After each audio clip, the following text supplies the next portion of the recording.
नमस्कार। डेट है आज की 14 दिसंबर 2025 और 14 दिसंबर 2025 को जो है वो Himachal Pradesh public service commission के द्वारा जो है वो मेडिकल ऑफिसर का पेपर कंडक्ट करवाया गया था। मेडिकल ऑफिसर डेंटल का ये पेपर कंडक्ट हुआ था। तो इस पेपर 1 को जो है हम डिस्कस करेंगे कि किस तरह के क्वेश्चन पूछे गए थे। आपको पता चलेगा कि आपने कितना अभी तक पढ़ा है, किस तरह से आपको हेल्प मिलेगी और किस तरह से आप आगे के लिए काम जो है वो कर सकते हैं। तो क्वेश्चन नंबर 1 से डिस्कशन को जो है वो स्टार्ट करेंगे। यहाँ पर बोलते हैं in February 2025 Elon Musk AI company launched a new and smart AI chatbot, what was name. तो बोलते हैं फरवरी 2025 में एलन मस्क ने जो है वो कृत्रिम बुद्धिमत्ता कंपनी में एक नया आकर्षक आर्टिफिशियल इंटेलिजेंस चैटबॉट जो है लॉन्च किया है। उसका क्या नाम है? तो उसका नाम ग्रॉक जो है वो नाम रखा गया था। ग्रॉक नाम रखा गया था। ये एलन मस्क की कंपनी के द्वारा जो था वो लॉन्च किया गया था। अगले क्वेश्चन में बोलते हैं according to Stockholm international peace research institute which country was the world's largest military spender in 2024। तो ये 2024 की बात है कि स्टॉकहोम के द्वारा जो स्टॉकहोम इंटरनेशनल पीस रिसर्च, जिसको सिप्री रिपोर्ट भी बोलते हैं, उसके द्वारा जो रिपोर्ट निकाली गई उसने बताया कि वर्ल्ड का जो लार्जेस्ट मिलिट्री स्पेंडर है वो यूएसए है। ऑप्शन सी इसका सही आंसर है। नेक्स्ट में बोलते हैं connecting creators connecting countries was the tagline of which of the following. तो ये वेव्स की जो है वो थीम है। World audio visual entertainment summit की ये जो है वो थीम है। ऑप्शन बी इसका सही आंसर है। नेक्स्ट वन क्वेश्चन में बोलते हैं in February 2025 where was the southern hemisphere's largest Hindu temple and cultural complex launch. तो बोलते हैं कि फरवरी 2025 में दक्षिण भारत का या फिर दक्षिण गोलार्ध का, भारत का नहीं दक्षिण गोलार्ध का जो है सबसे बड़ा हिंदू मंदिर और सांस्कृतिक केंद्र, इसका उद्घाटन कहाँ पर जो है वो किया गया है। तो इसका जो शुभारंभ किया गया है वो कहाँ पर किया गया है? वो जोहान्सबर्ग साउथ अफ्रीका में जो है वो किया गया है। इसका ऑप्शन ए सही आंसर हो जाएगा। अगले क्वेश्चन में बोलते हैं As announced by the World Health Organization, which country has started the world's first clinical trial for Ebola vaccine? तो जो इबोला वैक्सीन है उसके लिए पहला क्लिनिकल ट्रायल जो है वो युगांडा के द्वारा स्टार्ट किया गया। ऑप्शन सी इसका सही आंसर है। नेक्स्ट में बोलते हैं India achieved important milestone by producing how many gigawatt of solar energy by जनवरी 2025। तो इंडिया ने 100.33 गीगावाट की एनर्जी जनरेट कर जो है वो माइलस्टोन हासिल किया। ऑप्शन सी सही आंसर है। नेक्स्ट में बोलते हैं यहाँ पर which of the following film directed by Payal Kapadia received the prestigious honour of France office of the order of art and letter in April 2025। तो बोलते हैं कि पायल कपाड़िया ये जो निर्देशक हैं इनके द्वारा बोलते हैं किस फिल्म को किस फिल्म को जो है फ्रांस का प्रतिष्ठित सम्मान officer of order of arts and letters जो है वो दिया गया है। तो ये किसको दिया गया है? ये दिया गया है all we imagine as light. Option D जो है वो सही आंसर है। नेक्स्ट क्वेश्चन देखिए, बोलते हैं what is the rank of India in world press freedom index 2025। तो वर्ल्ड प्रेस फ्रीडम इंडेक्स में इंडिया का रैंक 151 रहा है, 151वां रैंक रहा है। ये क्वेश्चन देखिए हमने पढ़ा भी था और डे 1 की जो सीरीज थी ना हमारी, हमने डे 1 डे 2 डे 3 कर ऐसी सीरीज एक स्टार्ट की है अपकमिंग एग्जाम्स के लिए, जिसमें रिवीजन ही करते हैं सिर्फ। ये जो डे 1 की सीरीज थी उसी में ही ये क्वेश्चन डिस्कस हुआ था और मैंने कहा था कि 100% श्योरिटी के साथ यहाँ से क्वेश्चन पूछे जाएंगे और एज यूजुअल आपने देखा कि क्वेश्चन यहाँ पर जो है वो पूछा भी गया। अब देखिए अगर आप भी टेस्ट सीरीज के साथ जुड़ना चाहते हैं तो टेस्ट सीरीज का लिंक नीचे डिस्क्रिप्शन बॉक्स कमेंट बॉक्स में जो है दिया गया है। आप टेस्ट सीरीज के साथ जुड़ सकते हैं और आने वाले एग्जाम्स के लिए अपना पेपर 1 या फिर टीजीटी जेबीटी के एग्जाम्स के लिए जो है वो आप खुद को जो है वो प्रॉपरली तैयार कर सकते हैं। स्ट्रेटजी के साथ जो है वो प्रॉपरली यहाँ पर काम कर सकते हैं। अब डिपेंड आपके ऊपर करता है कि आप किस तरह से जो है वो तैयारी करते हैं और किस तरह से अपने स्टडी को जो है वो आगे चलकर यहाँ पर शेप देते हैं। अगर सीरियसली तैयारी कर रहे हैं तो ये आपके लिए एक गोल्डन अपॉर्चुनिटी रहने वाली है। अगला क्वेश्चन देखिए, बोलते हैं which city of United State of America declared 14 April 2025 as BR Ambedkar day to the commemoration of the 135th birthday. ये क्वेश्चन भी हमने अपने करंट अफेयर्स में पढ़ा है कि 14 अप्रैल 2025 को BR अम्बेडकर डे मनाने की घोषणा जो है वो न्यूयॉर्क के द्वारा की गई है। New York city. ऑप्शन डी इसका सही आंसर होगा। आगे बोलते हैं under which operation CBI took initiative to dismantle international online child exploitation network. तो बोलते हैं CBI ने अंतर्राष्ट्रीय ऑनलाइन बाल यौन शोषण नेटवर्क को नष्ट करने के लिए जो है वो क्या कार्रवाई आरंभ की है? तो इसने जो है वो ऑपरेशन सी हॉक कर जो है वो स्टार्ट किया है। ऑप्शन ए सही आंसर है। अगले में बोलते हैं who became the first Indian cricketer to score 13,000 runs in T20 cricket in April 7, 2025। तो ये जो है वो कौन बने हैं? तो ये विराट कोहली जो है वो बने हैं। ऑप्शन सी इसका सही आंसर है। अगले क्वेश्चन में बोलते हैं what is the target set by India for electricity generation capacity for non fossil fuel sources by the year. तो बोलते हैं गैर जीवाश्म फॉसिल स्रोत से सन 2030 तक भारत ने कितना विद्युत उत्पादन का लक्ष्य रखा है? तो ये लक्ष्य रखा गया है 50% ऑफ टोटल इलेक्ट्रिसिटी जनरेशन, 50% जो टोटल इलेक्ट्रिसिटी होते हैं उसके जनरेशन का। आगे बोलते हैं which of the following is an objective of ज्ञान भारतम मिशन। तो ज्ञान भारतम मिशन का ऑब्जेक्टिव क्या है? इसका ऑब्जेक्टिव है to preserve, to promote, to survey documentation and conserve manuscript. ये ऑप्शन बी जो है वो इसकी जो है वो ज्ञान भारतम मिशन का जो है वो ऑब्जेक्टिव है। आगे बोलते हैं पद्म ब्रिज इनॉग्रेटेड बाय प्रधानमंत्री Narendra Modi is being compared to famous ones in term of unique design and technological advancement like the. तो ये गोल्डन गेट ब्रिज की तरह, टाउन ब्रिज यूनाइटेड किंगडम की तरह, और ये जो ऑरसेंड ब्रिज है डेनमार्क और स्वीडन का, इन तीनों की ही तरह ही है। ऑप्शन डी जो है वो सही आंसर इसका होगा। आगे बोलते हैं recently an proud initiative was launched by which of the following dispose of expired medicine in scientific manner. तो ये जो एन प्राउड इनिशिएटिव है ये केरल के द्वारा चलाया गया है। ऑप्शन बी इसका सही आंसर हो जाएगा। अगला क्वेश्चन देखिए, हिमाचल जीके के क्वेश्चन जो है वो अब चलते हैं। अगला क्वेश्चन हम डिस्कस करें उससे पहले मैं आपको बता दूं कि जो टेस्ट सीरीज हमने चलाई है उसमें हमने हिमाचल जीके को जो है वो टॉपिक वाइज और विद वीडियो एक्सप्लेनेशन जो है वो डिस्कस किया हुआ है। तो टेस्ट सीरीज का ये भी फायदा है कि उसमें वीडियो एक्सप्लेनेशन भी जो है वो आपको उन क्वेश्चंस की मिल जाएगी, हिमाचल जीके के क्वेश्चंस की। यहाँ पर नीचे डिस्क्रिप्शन बॉक्स से आप ज्वाइन कर लेना। परंतु क्वेश्चन देखिए, बोलते हैं select the correct statement from the following. इनमें से करेक्ट स्टेटमेंट कौन सी है? तो बोलते हैं in Himachal Pradesh agriculture employs more than half of the work force की। हिमाचल में जो है वो एग्रीकल्चर से आधे से ज़्यादा लोगों को रोजगार मिला हुआ है। आगे बोलते हैं the tertiary sector remains the largest contributor of GSVA की टर्सरी सेक्टर जो है वो जीएसबी में लार्जेस्ट कंट्रीब्यूटर है। Service sector has largest contributor to जीएसबीए।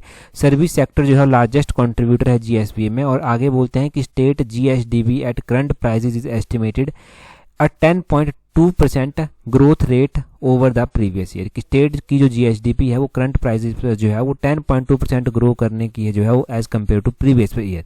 इसको प्रीवियस ईयर के साथ कंपेयर किया गया है। देखिए पहली स्टेटमेंट तो सही है, एग्रीकल्चर जो है वो हाफ ऑफ द वर्कफोर्स को जो है यहाँ से रोजगार मिलता है एग्रीकल्चर सेक्टर से। और दूसरे में बोलते हैं टर्सरी सेक्टर जो है वो लार्जेस्ट कंट्रीब्यूटर है जीएसबीए में। जीएसबीए में अगर हम कंट्रीब्यूशन देखते हैं तो टर्सरी सेक्टर का कंट्रीब्यूशन हमने 45.3% जो है वो पढ़ा है, सेकेंडरी का 39.5% और प्राइमरी का 15.2%। तो ये भी बिल्कुल सही दिया गया है। आगे बोलते हैं service is the largest contributor to जीएसबीए।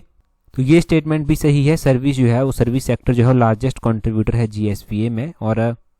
और जीएसडीपी का कि स्टेट जीएसडीपी करंट प्राइसेस पर जो है वो एस्टिमेटेड है 10.2% ग्रोथ रेट। ये बिल्कुल सही दिया गया है। सारे की सारे स्टेटमेंट सही हैं, all of the above are correct. देखो हमने इकोनॉमिक सर्वे की 1-2 ही वीडियोस पढ़ी हैं और वहीं से ये इकोनॉमिक सर्वे का पूरा जो है पेपर कवर हो भी जाता है। आगे बोलते हैं what is percentage of bank branches located in rural area of Himachal Pradesh. तो बोलते हैं कि बैंक ब्रांचेज जो रूरल एरिया में है वो कितनी परसेंट जो है वो है। अगर हम बैंक ब्रांचेज की बात करते हैं तो मोर देन 76% ब्रांचेज जो है वो ग्रामीण एरिया में आती हैं। ऑप्शन सी इसका सही आंसर है। ये क्वेश्चन भी हमने एज सच जो है वो पढ़ रखा है। अगले क्वेश्चन में देखिए क्या बोलते हैं। अगले क्वेश्चन में यहाँ पर देखिए क्वेश्चन नंबर 18 के बाद 17 के बाद 18 है। बोलते हैं what is rank of Himachal Pradesh in centre sponsored Pradhan Mantri formalisation of micro food processing enterprises. तो बोलते हैं कि केंद्र द्वारा प्रायोजित ये जो माइक्रो फूड प्रोसेसिंग एंटरप्राइजेज जो है चलाया गया स्कीम है, इसमें बोलते हैं हिमाचल प्रदेश का कौन सा स्थान है। तो हिमाचल को जो है देखिए यहाँ पर बेस्ट परफॉर्मर स्टेट बोला गया है, तो आउटस्टैंडिंग परफॉर्मेंस इसकी रही है। मे भी इसका फर्स्ट ही रैंक होगा। इसको आंसर किए आने पर भी एक बार जरूर जो है वो चेक किया जाएगा। आगे बोलते हैं which of the following universities of Himachal Pradesh has been selected under the multi disciplinary education and research universities. तो हिमाचल प्रदेश के किस विश्वविद्यालय को जो है वो multi disciplinary education and research university की श्रेणी में चुना गया है? तो वो सरदार पटेल यूनिवर्सिटी मंडी को चुना गया है। ऑप्शन ए इसका सही आंसर है। आगे बोलते हैं which of the following valley lie in extreme north east corner and is bound on the other 3 side by Ladakh Tibet Kinnaur. तो ऐसी कौन सी वैली है? देखो बल वैली तो आती है मंडी में, ये नहीं है। लाहौल वैली भी नहीं है, पांगी वैली भी नहीं है, ये स्पीति वैली है। ये ऐसी वैली है, ये तीनों साइड से लद्दाख तिब्बत और किन्नौर से जो है वो बाउंडेड है। आगे बोलते हैं coins mostly found in Pathankot and Jwalamukhi region of Kangra belong to which of the following janapad. तो बोलते हैं कि कॉइन्स मिले पठानकोट और कांगड़ा में, तो ये किस जनपद से संबंध रखते हैं? तो मैंने बताया है कि ये ज्वालामुखी वाले से के ओडम्बरों को बिलोंग करते हैं। ओडम्बरास ऑप्शन ए सही आंसर है। अभी 2-3 दिन 4 पहले ही इसकी बात हो रही थी मिशन अलाइड में। अगले क्वेश्चन में बोलते हैं name the famous fair of Himachal Pradesh where only women and children can take part. तो ऐसा भी मेला है हिमाचल में जहां पर स्त्रियां और बच्चे ही भाग लेते हैं, वो सूही मेला के नाम से जाना जाता है। सूही मेला चंबा में मनाया जाता है। अगले क्वेश्चन में बोलते हैं who was the ruling chief of Sirmaur when Gorkha were expelled from the hills in 1815। तो गोरखाओं को जब यहाँ से भगाया गया था, खदेड़ा गया था यहाँ से 1815 के करीब, तो उस टाइम बोलते हैं सिरमौर के राजा जो था वो कौन हुआ करते थे? तो ये राजा फतेह प्रकाश ऑप्शन ए जो है वो इसका सही आंसर जो है वो हो जाएगा। अगले क्वेश्चन में बोलते हैं इन 1939 a session of all India state people conference was held at which of the following place where it was decided to form Prajamandal in hill states। तो सन 1939 में बोलते हैं निम्नलिखित में से किस स्थान पर all India state people conference का आयोजन हुआ जहां पर पहाड़ी रियासतों में प्रजामंडल की स्थापना का निर्णय लिया गया था। तो ये लुधियाना में हुआ था, ऑप्शन बी इसका सही आंसर है। अगले क्वेश्चन में बोलते हैं which festival is celebrated by all family members jointly in Lahaul where male child was born in preceding year. तो देखिए लाहौल में एक त्यौहार मनाया जाता है जिसमें गत वर्ष में पैदा हुए पुत्र के सभी परिवारों के सदस्य जो है वो मिलकर मनाते हैं। तो ये कौन सा त्यौहार है? तो ये गोची त्यौहार जो है वो मनाया जाता है, ऑप्शन बी इसका सही आंसर हो जाएगा। क्वेश्चन नंबर 26 में बोलते हैं Maheshi Devi who was awarded with Utkrisht Shilpi master craftsman national award in 1965 is related to which craft. तो महेशी देवी को 1965 में जो है ये सम्मान दिया गया था, बोलते हैं उत्कृष्ट शिल्पी राष्ट्रीय पुरस्कार। इनको जो है वो किस फील्ड में दिया गया था, किस शिल्प से ये संबंध रखते हैं? तो ये एम्ब्रॉयडरी से संबंध रखते हैं, ऑप्शन सी सही आंसर है। आगे बोलते हैं what is the name of temple where Sheshnag found out lost earring of goddess Parvati. तो उस मंदिर का नाम बताना है जहां पर शेषनाग ने देवी पार्वती के गुम हुए कुंडल जो था वो खोजी थे। कुंडल मतलब कान की जो बालियां खोजी थी, वो खोजी थी कहां पर? मणिकरण में। तभी तो इसका नाम मणिकरण पड़ा क्योंकि यहाँ पर पार्वती माता के कान की मणि गुम हो गई थी, ऑप्शन बी इसका सही आंसर है। आगे बोलते हैं which of the following is the wrong combination. तो यहाँ पर आपको रॉन्ग कॉम्बिनेशन बताना है। किताबों के नाम दिए गए हैं। शिमला पास्ट एंड प्रेजेंट किताब एडवर्ड बक के द्वारा लिखी गई है, हमने इनका नाम अक्सर E.J. बक कर जो है वो पढ़ा है, तो ये तो बिल्कुल सही दिया गया है। और वैली ऑफ गॉड किताब ये कॉलिन रोजर के द्वारा ही लिखी गई है। आर्ट एंड आर्किटेक्ट ये जो हिमाचल प्रदेश की किताब है ये मियाँ गोवर्धन सिंह के द्वारा लिखी गई है। पोलियंड्री इन हिमालयस ये YS परमार हिमाचल के पहले मुख्यमंत्री के द्वारा ही लिखी गई है, तो इसका ऑप्शन बी सही मानेंगे। बोलते हैं आगे who lead the quit India movement from Shimla. तो शिमला से जो भारत छोड़ो आंदोलन का नेतृत्व किया गया था वो राजकुमारी अमृत कौर के द्वारा जो था वो किया गया था, ऑप्शन ए इसका सही आंसर है। आगे बोलते हैं select the correct statement from the following. यहाँ पर कुछ स्टेटमेंट्स दी गई हैं। बोलते हैं on 18 December 1970 the state of Himachal Pradesh act was passed in parliament. बोलते हैं 18 दिसंबर 1970 को स्टेट ऑफ एक्ट जो था हिमाचल प्रदेश से संबंधित वो पार्लियामेंट से जो था वो पास हो गया था। और आगे बोलते हैं Kangra and most of other hill states of Punjab were merged with Himachal Pradesh on 1 नवंबर 1966 की कांगड़ा और बाकी के जो पहाड़ी क्षेत्र थे वो हिमाचल में 1 नवंबर 1966 को जो था वो मिल गए थे। और आगे बोलते हैं Himachal Pradesh became union territory in 1 जुलाई 1954। अब यहाँ पर आपको बताना है कि कौन सी स्टेटमेंट जो है वो सही है। अगर हम सबसे पहली स्टेटमेंट की बात करते हैं कि हिमाचल प्रदेश जो state of Himachal Pradesh act था वो कब पार्लियामेंट से पास हुआ था, तो वो देखिए 1970 में ही जो था वो पास हुआ था। और अगर हम बात करते हैं एग्जैक्टली दिसंबर महीने की 18 दिसंबर की, तो 18 दिसंबर 1970 को ही जो था ये पारित हुआ था। पहली स्टेटमेंट जो है वो सही दी गई है। और दूसरी स्टेटमेंट की बात करते हैं कि कांगड़ा और कुछ बाकी के अदर हिल स्टेट्स पंजाब से हिमाचल में आकर मर्ज हुए 1 नवंबर 1966 को, ये भी जो है वो सही दिया गया है। तीसरी स्टेटमेंट की बात करते हैं Himachal Pradesh became union territory. Himachal Pradesh देखो केंद्र शासित प्रदेश भी रह चुका है और हमने एक बार नहीं बहुत बार जो है ये पढ़ा है कि हिमाचल प्रदेश केंद्र शासित प्रदेश जो था वो कब बना था। देखिए ये 1954 में नहीं बना था, ये 1956 में जो था वो बना था। आगे बोलते हैं Himachal Pradesh became chief commissioner province on 15 April 1950। तो Himachal Pradesh chief commissioner province भी बना था, 15 अप्रैल 1948 को ये बना था। ये भी स्टेटमेंट गलत है। तीसरी चौथी गलत है, पहली दूसरी सही है, ऑप्शन डी इसका सही आंसर होगा। आगे बोलते हैं निम्नलिखित किस शब्द में ला उपसर्ग का प्रयोग नहीं हुआ है। तो लामबंद में ला उपसर्ग का प्रयोग वैसे नहीं हुआ है। ग्रामेटिकली एरर हो सकते हैं, आंसर की आने पर मैं एक बार फिर से इस पेपर को डिस्कस करूंगा आपके साथ। आगे बोलते हैं भरता शब्द का विलोमार्थ क्या होगा। भार्य इसका विलोमार्थ होगा। निम्नलिखित में से कौन सा शब्द दांत शब्द का पर्यायवाची नहीं है। तो द्विज दांत का पर्यायवाची नहीं है। आगे बोलते हैं सब्ज बाग दिखाना मुहावरे का अर्थ क्या है। तो सब्ज बाग दिखाना मतलब झूठे सपने दिखाना, ऑप्शन सी इसका सही आंसर है। अगले में बोलते हैं ठ का ध्वनि स्वर जो है वो क्या होगा। ध्वनि उच्चारण स्थान इसका बताना है, इसका उच्चारण स्थान मूर्धा हो जाएगा, ऑप्शन बी सही आंसर है। तो आगे बोलते हैं वह तो एकलव्य है, गुरु के लिए कुछ भी कर सकता है। इस वाक्य में बोलते हैं रेखांकित पद जो है वो क्या है। तो यहाँ पर जो अंडरलाइन किया गया है वो एकलव्य को जो है वो अंडरलाइन किया गया है। बताना है यहाँ पर कि एकलव्य जो है वो क्या है। तो एकलव्य की अगर हम बात करते हैं तो ये संज्ञा का रूप आता है, परंतु कौन सी संज्ञा का रूप ये आता है, ये जो है वो व्यक्तिवाचक संज्ञा का रूप जो है वो आता है। ऑप्शन ए जो है वो इसका सही आंसर हो जाएगा। आगे बोलते हैं मुझे ऐसा लगा जैसे झाड़ियों में कोई खड़ा है। इस वाक्य में रेखांकित पद क्या है। तो यहाँ पर कोई को जो है वो अंडरलाइन जो है वो किया गया है। अब कोई बोलते हैं, कोई जो है वो क्या है, अगर हम कोई की बात करते हैं कि कोई को अंडरलाइन किया गया है, कोई जो है वो अनिश्चयवाचक सर्वनाम जो है वो आएगा, ऑप्शन बी सही आंसर है। आगे बोलते हैं खीर बनाने के लिए 5 लीटर दूध चाहिए, इसमें जो है 5 लीटर को अंडरलाइन किया गया है, ये कौन सा विशेषण है, तो ये जो है वो कौन सा विशेषण आएगा, तो ये निश्चित परिमाणवाचक संज्ञा, निश्चित परिमाणवाचक विशेषण का रूप जो है वो आएगा। आगे बोलते हैं राधा नौकरानी से कपड़े धुलवाती है, इस वाक्य में जो है वो धुलवाती को अंडरलाइन किया गया है। बोलते हैं इस वाक्य में रेखांकित पद क्या है, तो ये प्रेरणार्थक क्रिया जो है वो आएगी, ऑप्शन बी इसका सही आंसर है। आगे बोलते हैं क्रोध मनुष्य को पागल बना देता है, इसमें क्रोध को जो है वो अंडरलाइन किया गया है, तो बताना है आपको कि क्रोध जो है वो किस तरह का संज्ञा का रूप जो है वो आता है।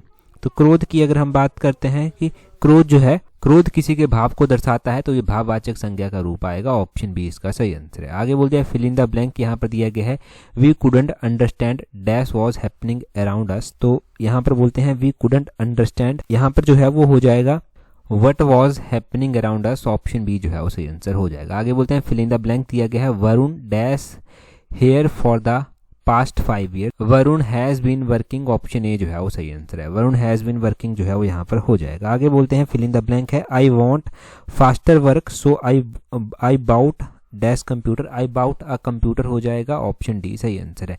आगे बोलते हैं dash is knee issue everything is fine with me, तो बोलते हैं अपार्ट फ्रॉम, ऑप्शन सी इसका सही आंसर हो जाएगा। नेक्स्ट क्वेश्चन में बोला गया है choose the correct indirect form of the given sentence, बोलते हैं wait until I make some arrangement my mother said, the mother asked me to wait until she made some arrangement, the mother asked हो जाएगा, option C इसका सही answer है।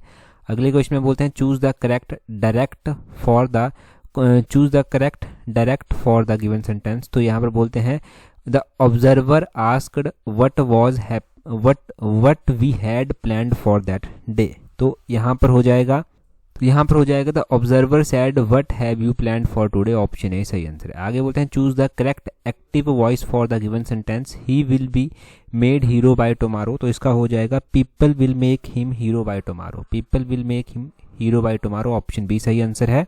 आगे बोलते हैं choose the correct passive voice for the given sentence, बोलते हैं हिज डिसओबीडियंस बिहेवियर शॉक्ड मी, तो बोलते हैं I was shocked at his disobedience behaviour, I was हो जाएगा, ऑप्शन डी सही आंसर है।